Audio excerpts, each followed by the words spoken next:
Евросоюз решился на третью волну санкций против России.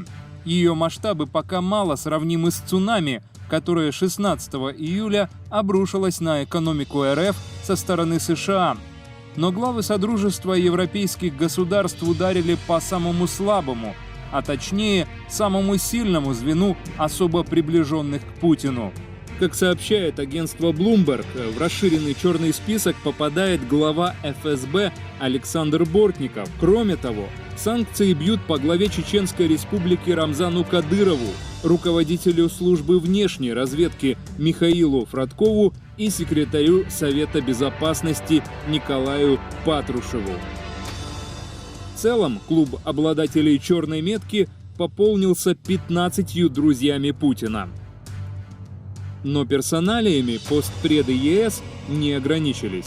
18 российских компаний попадают в санкционный список. Что касается экономических санкций, которые затрагивают целые сектора российской экономики, то Евросоюз не спешит их вводить. Пока. Как сообщает Reuters, эти меры не будут приняты как минимум до следующей недели.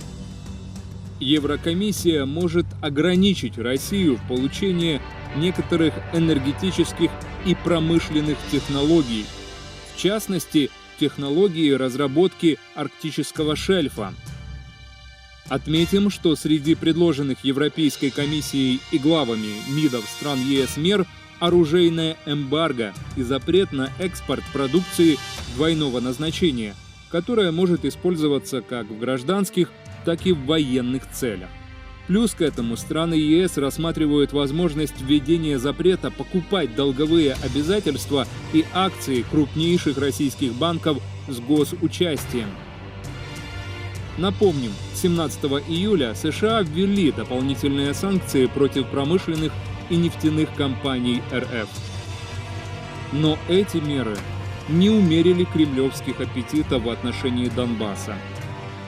Москва продолжает поставлять оружие террористам.